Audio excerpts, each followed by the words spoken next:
Carl, you guys were plus 26 in the paint tonight. Did you come into this game with the intentionality to aggressively attack the paint? I just came into the game just thinking about being ultra aggressive, and if I get a chance to go downhill or impact the game, I wanted to do that. So tonight was a great night for us, executing our game plan defensively, and it helped us offensively get going a little bit too with those transition points. Kat, you've been adamant all year that your bench puts in the work behind the scenes, and that when given the opportunity to show what they can do, that they would deliver. Just last few games, Landry in the lineup, DeLon in the lineup, their net ratings are obviously positive in their minutes. Just what have you seen from them meeting the moment and just showing up when the team needs them? I mean, it just talks to the professionalism that they have, to be ready for, their moment. They did a great job of just, every single day we see them working. We see them always being ready for us. So if we ever need them, that they could come in and impact the game. And this series has shown their professionalism. It shows their character. And I hope the whole world and the fans recognize it. Hey, Karl, what did you feel before the game that let you know that you were good to play with the Knicks? I looked at the game and it said Game 5, do or die. That was pretty much all I needed to see. Shout out to our medical staff. They gave me a chance to go out there and compete tonight. I'm glad I was able to. We put a lot of hours in trying to get myself ready so I could have a chance, and God was good. I was able to go out there and play. That's obviously a much better defensive performance than really anyone's had against them in this whole playoff. Yeah. Do you think what you guys are able to do today is something you can keep on doing against that team? We have to. We have to. It's we have no more room for error. It's our backs are against the wall, and it's every game is do or die. So we don't bring that energy, we don't bring that execution. Our season will be over. Kat, I know. I'm sorry, I don't have the mic. Sorry, go ahead. Kat, You have the mic. you guys were in the same exact position towards the end of this game as you were in Game 1, where you're up 14 with under 3 minutes left. This time, you guys don't let them get that second life. Yeah, it was getting spooky. Yeah. But, was that something you learned about Game 1 that kind of like you guys had to apply that sense of urgency? Yeah, I think that anyone who says they didn't, is lying. We understood that, you're looking at the game and we went from a 16-point game or now it's 18 and now it's a 12-point game. We go all time out. You understand you got to get one. You can't let them we didn't want to give them life. And, with that team being so good and they played so well this series, you want to execute at a high level. And I think we did a great job of just understanding the situation, getting a good offensive possession, getting some good defensive possessions, putting ourselves right back in a space that we didn't do, like you said, in Game 1. Karl, I know each game is different, but Game 4, you guys gave up 43 first-quarter points. Tonight, you only gave up 23. What does it take for you guys, and when do you feel as though defensively you have it clicking? Because you got it clicking pretty early tonight. I think for us it was I think in this series we haven't lacked scoring. It's been more about us not stopping them from scoring, and I thought we did a great job tonight of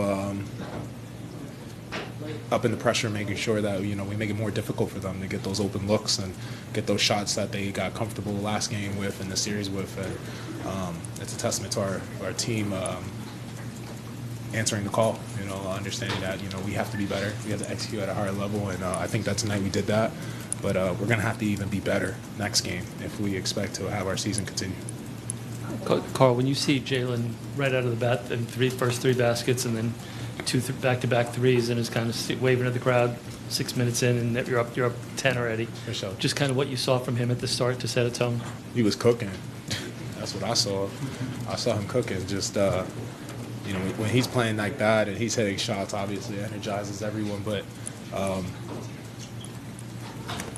you understand, especially when you're getting points at that kind of rate, you gotta stop. You gotta get some stops, and you don't ever want to be trading twos with twos, threes with threes. You want to be able to get some stops while Cap is on that kind of burner. When he's on the burner. So we did a great job of just executing, holding them to 23 points in the first quarter, something that we did not do well last game. And again, it's a testament to these guys.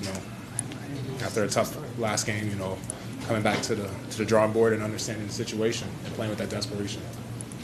Karl, when we sat with you in Indy a couple days ago, you were sitting next to Jalen when he took a question about the way he's been hunted and kind of targeted defensively, and he said, "I've got to be better." And right after he said that, you said, "We all do as a team collectively. We've got to do that. It's not just one person to stop Tyrese."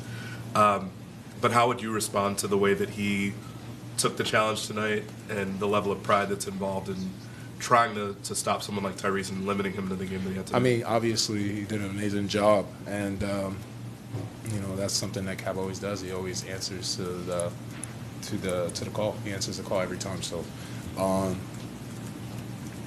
like I said, it's not just a him thing. It's all of us. It's a team. We win as a team. We lose as a team. I'm never going to allow Cap. He does so much for us, and we ask so much out of him every game. That he's never going to go out there and take all the blame. We all do. We're brothers. We're family. Family and brothers never let someone go out there and take all the blame.